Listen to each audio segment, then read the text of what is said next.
जब हम अपने देश भारत या किसी और देश के बारे में सोचते हैं तो सबसे पहले ये ख्याल आता है कि आखिर ये देश कैसे बने, इतने सारे देशों की खोज कैसे हुई। दोस्तों, मैं हूँ विजय कुमार और आप देख रहे हैं हिस्टोरिकल फैक्ट। अगर अभी तक आपने हमारे चैनल को सब्सक्राइब नहीं किया है तो देर किस बात की, दबाइए लाल बटन को।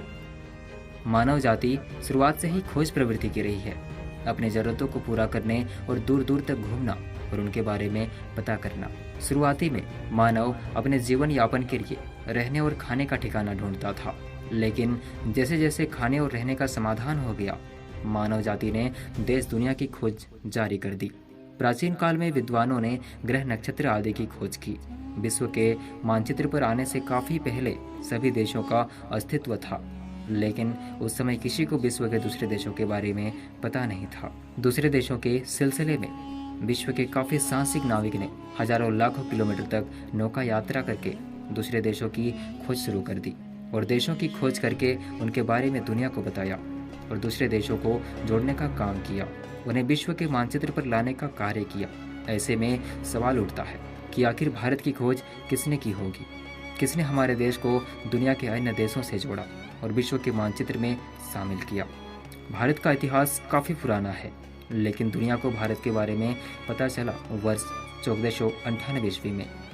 1497 में पुर्तगाल में रहने वाले वास्को डी गामा अपनी पहली भारत यात्रा पर निकले थे। 4 विशाल जहाज़ों और सैकड़ों नौकाओं के साथ 170 लोगों को लेकर निकले।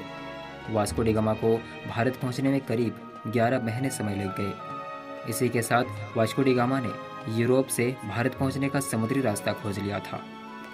पुर्तगालियों के लिए यह एक बड़ी उपलब्धि थी। दरअसल भारत की चाय और अन्य मसाले हमेशा से ही पूरी दुनिया में प्रसिद्ध रहे हैं। उस समय में यूरोपीय देश भारत के मसालों और चायों का इस्तेमाल करते।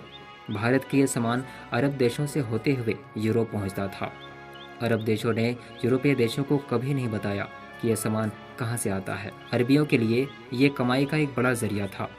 यूरोपीय लोगों को पता तो था कि दूर कहीं भारत है, लेकिन वहां पहुंचने का समुद्री रास्ता उन्हें पता नहीं था। अरब देशों से होते हुए भारत नहीं पहुंचा जा सकता था, इसलिए यूरोपीय लोग समुद्र से भारत पहुंचने का रास्ता तलाशने लगे। इटली के क्रिस्टोफर कोलंबस सबसे पहले भारत पहुंचने का समुद्री रास्ता पता करने निकले, लेकिन अटलांटिक महासागर में भटक गए और अमेरिका जा पहुंचे। इसके 5 साल बाद वास्को डी गामा भारत पहुंचने का समुद्री रास्ते खोजने निकल पड़े। उसके साथ एक बड़ा काफिला था जिसमें सफर के लिए जरूरी सामान और बाकी चीजों को रखा गया। सफर के दौरान स्थानीय लोगों से बातचीत के लिए 3 भाषाविद भी साथ रखे गए। रास्ते के निशानदेही के लिए अपने साथ बड़े बड़े पत्थरों के पिलर भी रखे गए।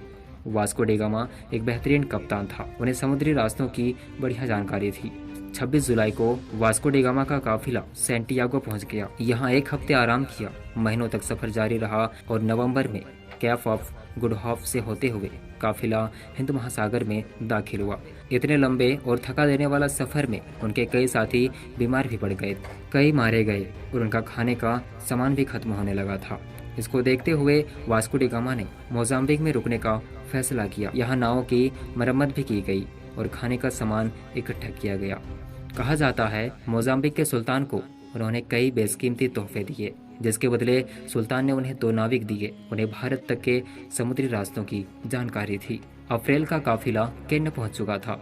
आखिरकार लंबे समय के बाद 20 मई 1498 को वास्को डी गामा ने भारत के कालीकट की धरती को छुआ।